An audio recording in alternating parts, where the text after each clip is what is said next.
I definitely want to answer this. We've seen it a couple times. You showed us that graph earlier of the drop off in advertising revenue, Paul, and then you showed how we want to fill that gap. 3x, actually, the difference in what was lost since around 2005, I think it was. Can you put a number on that? Is there a number that you've calculated? I'm just curious. Now, when you look at it from the industry standpoint, Congress has put the number at $37 billion. Okay. So that's basically what you're suing them for. Times 3. Now, just so you realize, the damages are actual damages in the past. That's one thing we're looking for. Sure. There's also a thing called treble damages. You triple it. You get a multiplier. Right. On top of that. So if the damages are $100, you get $300 under the particular act.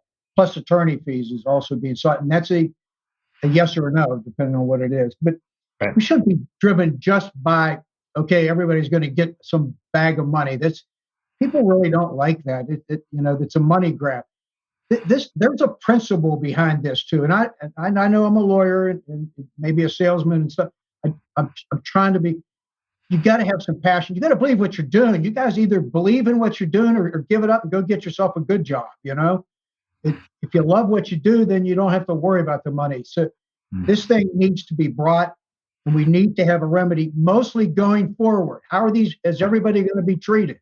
Mm-hmm. And that's key, resetting the business model. To me, I'm an editor, so I work for a living. I'm not going to see any of this money. But I'm concerned about the resetting of the business model so that we can have the chance to truly be competitive again and grow our business. From my perspective as a journalist, that means I can get more reporters and we can do more important work. To me, that is the most important part of this case. If we come out on the other side of it, the business model's reset, we have the chance to be truly competitive and vibrant again. That is what success looks like to me. Making a sustainable model, yes, not depending on government handouts. A lot of different themes here, and it all makes sense what you guys are saying. And Lee, I just want to highlight what you said again, that 5-year timeline. I think we've been saying that this is a problem for years, but I mean, that is a sobering fact. It's going to be at 0 if the current trends continue. And there's really no indication that it's not going to continue. I would encourage everyone to go to the Pew Research Center. Mm-hmm. We've drawn a lot of data from there. The News Media Alliance has. They provide the most comprehensive data on the industry. Go there, just Google Pew Research, Google Pew Research Center, newspaper advertising revenues, and scrutinize it. I mean, really look at those numbers, and that will tell you what's happening, and you can't deny where the trends are going and where they'll lead. So I would encourage everyone to go there and look at it. Okay, any last-minute questions from our attendees or any last comments from our panelists before we wrap up this webinar? Matt, I just want to thank you on behalf of Paul and Lee also, how efficient you guys did this thing, and the questions were really on spot. And it was nice to have a forum with people interested in asking great questions. So it's pretty neat. I liked it. Thank you. Well, thank you, Bob. I couldn't have done it without you guys. Thank you so much. Paul, again, that overview was just so helpful. You literally answered all the questions I had for you. And then we had some wonderful ones from our attendees. So we'll wrap it up here. We do have a link. Please check it out before you leave from Paul for the Pew Research page. Oh, we have a question, one more from Deborah. Have you reached out to any of the newspaper associations, the state and national associations? I mentioned them earlier. They helped us promote this event. Have you guys approached them at all to try to recruit more publishers? Well, so we're not really into recruiting. That's not, it's not wrong term. Parlance that we went to. We have spoken with the news. I mean, as we've talked to the News Media Alliance and America's newspapers and explained what we're doing. Okay. Our guys have not recruited at all, but we've spoken and explained what we're about, what we're doing. Now, personally, I encourage everybody to contact these guys. I think everybody should do it. I'm allowed to. And I think everyone should do it. The News Media Alliance has been tremendously helpful.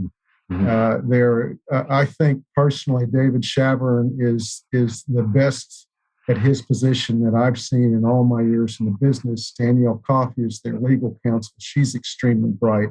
And we've had good talks with America's newspapers. And of course, the West Virginia Press Association is aware of what we're doing. But it is ultimately an individual decision, for publishers and people and, CEOs and those types to make those decisions.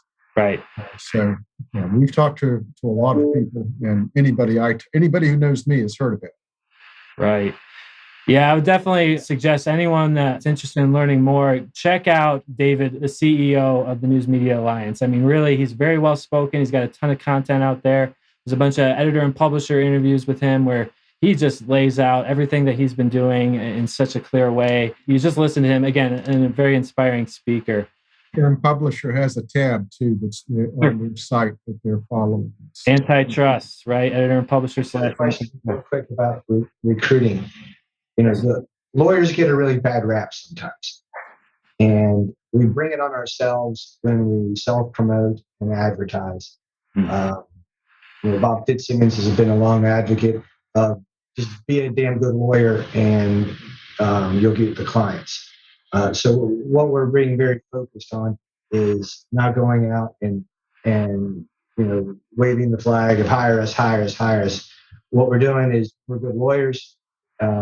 We do good work, and hopefully the message gets repeated, and then we organically will meet clients. I think the state and press associations are very good at getting this information out there, just in my experience. So I hope you guys continue to partner up with them there.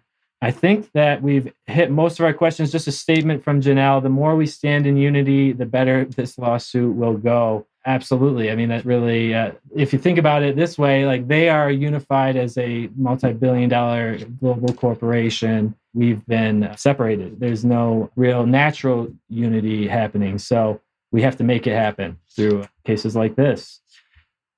Okay, I think that's all the questions that we have. We still have a lot of people on with us, but unless there's any last comments, I think we'll wrap it up here. And again, thank you, Paul, Bob, and Lee, for your time. I really appreciate you joining us and sharing your status with this case. It's very interesting. Appreciate it. Thank you. Thank you, everybody. And good luck. Thanks, everybody. Have a great day. Thanks a lot, Bob. Thanks, You too. Tom. Take care, Lee.